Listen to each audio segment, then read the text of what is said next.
Hello friends, Swagath. Welcome back to KNS Biochemistry.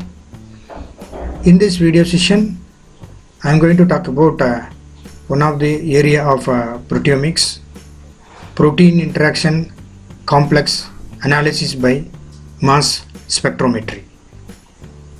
And this area is a very essential area to study about the protein-protein interaction complexes that will give you a lot of information about metabolic reactions. Let us start the session now. Come along with me. So in this session under proteomics we are going to discuss about protein interaction and the complex which is formed by protein-protein interaction, that is PPIs. Protein-protein interaction complex, PPI complex analysis that can be done by several methods, and here the PPI complex analysis by mass spectrometry or MS.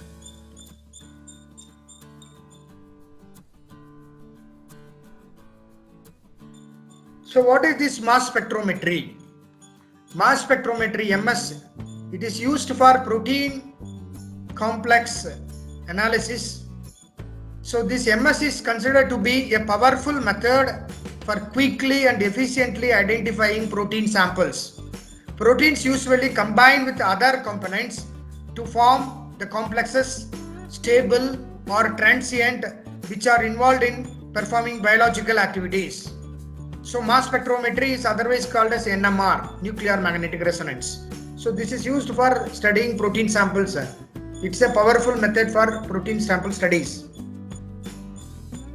So under this MS analysis, this mass spectrometry is considered to be a powerful method for efficiently identifying protein samples. Here you can see one protein.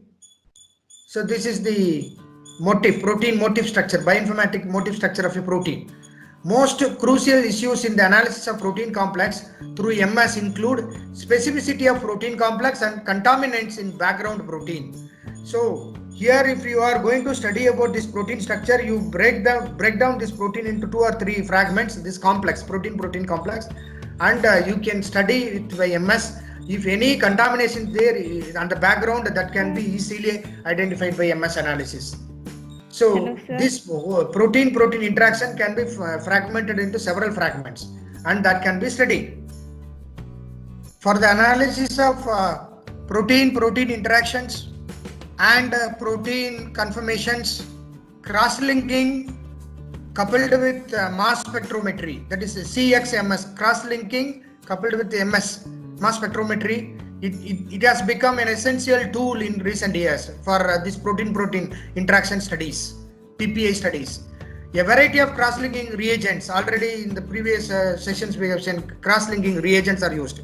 A variety of cross-linking reagents are used to covalently link interacting amino acids to identify protein binding partners. The spatial proximity of cross-linked amino acid residues is used to elucidate structural models of protein complexes. The main challenges for mapping protein-protein interactions are low stoichiometry and low frequency of cross-linked peptides relative to unmodified linear peptides, as well as accurate and efficient matches to corresponding peptide sequences with low false discovery rates for identifying the site of cross-link. So where this particular cross-linking reagent is going to react with the PPI, and that site should be identified, and from there the peptide sequence is identified. From that you are going to find out the stoichiometry of that protein-protein complex. So the current state of chemical cross-linking and mass spectrometry applications, with the special emphasis on the recent development of informatics data processing using analysis tools, that bioinformatic tools is highly useful for PPI interactions. Here you can see the flow chart of this MS, the analysis of PPIs. So this is a protein of interest. For this protein you are going to find out the protein-protein interaction complex studies. So first you take this protein, then denature that protein, you will get a denatured protein complex. So you are going to take the protein, digest it with digestive enzymes, you will get a denatured protein peptides. The pH is you see that more than 3, that is greater than 3. Here you can see that peptides with pH is always greater than 3. Here you see that you are getting denatured protein fragments, and take all these fragments, load it into a column SCX, that is a 2D chromatographic separation is done. 2D chromatographic separation is done. So 2D chromatographic separation of peptides is done, and they are all loaded here, and it is from this column it goes to the next column. That is by reverse process, you see that the components, that these fragments are separated based on their mass. So these components are allowed to enter into a mass spectrometer, MS. So these peptide fragmentation using tandem mass spectrometry analysis is done. So once these fragments are entering into the mass spectrometer, based on their mass, the fragment size are based on the mass, they will be segregated, they will be separated, and they will be coming out of this MS column, and they will be separated based on their mass. So the outcome results of these mass fragments, cationic fragments, are recorded in the computer. So the identified proteins in complex, the protein complexes are identified, and a graph will be drawn. That will be the recorded output. So the computational translation of tandem mass spectra to amino acid sequences using genomic sequences is done. So you see that the entire protein is fragmented. Finally, the mass spectrum of each fragment of the tandem mass spectra is analyzed here in the recorded output. Then protein analysis by MS analysis done by the same method. Here you see that stage by stage it is given. First you are going to take a protein complex. This is a protein interacted, and you have got a protein complex. Take that protein complex, add a cross-linking reagent. So here this protein analysis is done by cross-linking method. Cross-linking method, because here you are going to use a cross-linking reagent here. This is the violet color. One is the cross-linking reagent. So what happens? Cross-linking reaction takes place. So this linker will bind with this complex, protein complex. So the cross-linked protein is now taken and it is isolated. So isolated by chromatographic method. Once it is isolated, you take that protein complex, cross-linked protein complex, and you digest it with some digestive enzymes. That is one scissor is given. That is this is a digestive enzyme. It will cut the protein into several fragments. You will get protein fragment digest.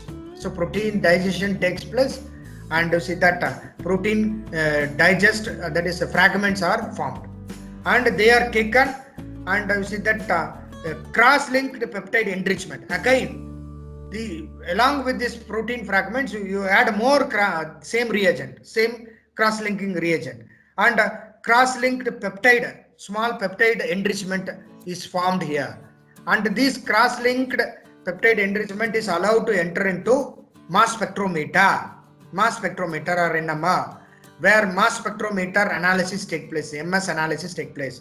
So for each fragment, based on their mass, you will get peaks like this. The height of the peak is based on its weight, the mass of the fragment, and that will be recorded as a data, and that data will come to the computer. Data processing will be done by the computer, and the interpretation of these data will be done by the computer. Data processing happens, and finally you will get the results. Interpreted results will come out of the computer as a printout. So this tandem affinity purification method is the most recommended method to increase the protein complex specificity. Tandem affinity purification helps in improving the signal to noise ratio by purified sample generation. Stable isotopic protein labeling helps in identifying the background protein contaminants and binding partners. Proteins usually combine with other components to form the complexes stable or transient, which are involved in performing biological activities. In addition, some of the proteins may interact particularly with non-protein particles such as RNA or DNA. These interactions are important for protein function. So in this condition, this MS method, that is mass spectrometry method, it has been used to rapidly identify this protein complex components very well. So the procedure for analyzing a protein complex using MS. So already in the flow chart we have seen, that is the procedure, step by step procedure is given here. So majority of the analysis of the protein sequence uses this MS method only today. Following are some of the important steps involved in this protein analysis technique. The steps involved, step 1, step 2, step 3, how to perform this process, that is the procedure. So stepwise procedure is given. The first step involved in protein analysis is purification of the protein complex. Purification first, which is usually performed by affinity chromatography technique. After purification, the components of the protein complex can be separated using techniques that include, for example, isoelectric focusing method, sodium dotacyl sulfate SDSPH, polyacrylamide gel electrophoresis, or different types of separation method like 2D electrophoresis. So using any one of these methods, you can separate that purified components, fragments of the protein. Then the separated proteins are viewed by staining, and for further analysis, it can be recovered by using trypsin. The separated proteins are digested, because here we are going to fragment the protein using trypsin, the proteolytic enzyme. So it is digested proteolytically for creating the combination of the peptides that can be determined by mass spectrometer. So you have to fragment them into smaller fragments. Then only it will be allowed to enter into mass spectrophotometer. So there is, next step is, there is no necessity for gel separation if the sample has fewer complexities. Instead, MS can be directly applied to the digested protein complexes. Finally, by using appropriate informatic tools, that is bioinformatic tools, proteins in the sample are figured out by identified peptides recombination. So then the proteins are normally isolated on a reverse phase column using acetonitrile gradient. Generally, usage of trifluoroacetic in the solvent intercedes with ionization, which can be prevented by using acetic acid. So these peptides that are ionized should be maintained in vapor state. This can be achieved by passing the column elute that contains the solvent as well as peptides via a fine tip to create small droplets via that fine small tip. The ionized peptides are maintained in vapor state, which occurs after solvent evaporation. The charged surfaces are allowed to transfer the ionized peptide into the MS. Now only ionized peptide goes. Ionized peptides are cationic peptides. They are allowed to enter into the mass spectrometer. Liquid chromatography, MS, is a technique in which molecules are transferred into MS. So now the collationally activated dissociation, that is CAD, collation induced dissociation, CID, is an approach in which peptides are fragmented at peptide bonds by colliding them with gas molecules. From these peptides, calculate the mass of these fragments. Since MS has two steps, that is such as mass of peptide fragment MSN and mass of peptide, that is MSN and MS. So sometimes there exist two or more steps for fragmentation in MS. The process that contains these two steps is known as tandem mass spectrometer. For determining the peptide arrangements based on their mass data fragment can be utilized. Generally, data can be analyzed using computer comparing with identified sequences. Widely used program is seQuest, SEQUEST, seQuest. That is a program, a software. Sometimes data analysis is done manually for the newly introduced sequences and for the confirmation of some other main sequences. here you can see that MS analysis, pictorial representative, picture way. So this is the MS instrument. So here only ionization takes place. Ions as surrogates. Ions are formed by introducing ionic gas. So the ionized fragments will enter into this magnetic field. This is the magnetic field area, and the components are separated based on their ionic mass. Separation takes place here, and they are collected in the outlet here, and it goes to the computer. Then they are recorded, and you will get, so the analysis then peaks. You are getting the peaks like this for each fragment, and you see that analysis gives this peak like this. This is mushroom, one mushroom. For that the fragments, mushroom protein, for that you see that the peak fragments you are getting for several fragments of that mushroom protein. So here you see that by scan mode you can take the peak record like this, and this is the here that magnetic field, where you see that when the ionized gas fragments enters inside that, they are all separated based on their ionic mass. And this is the matrix effect of these components when they come out of this mass. And you see that for each peak can be studied, the ion chemistry, or the breakdown curves, the breakdown curves of these peaks can be studied like this. So here you can see that the relative abundance of the outcome of these that is cationic fragments can be studied here. In graphically you can find out the timing, the outcoming time, that is E volume. The outcoming time of each fragments can be noticed here in this graph. So this is how MS is done. MS analysis is done.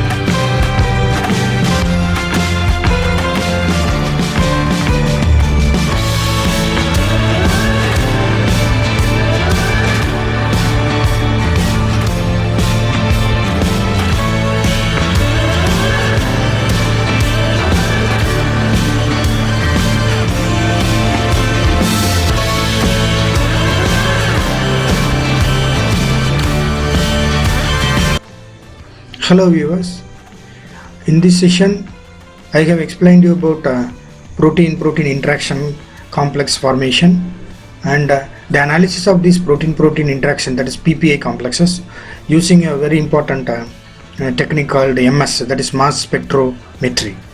So I hope you have understood the topic well. I'll be coming back to you with some other topic in the next session. Until then, it is bye from KNS Biochemistry. Be safe, be home, and be happy. Thank you very much.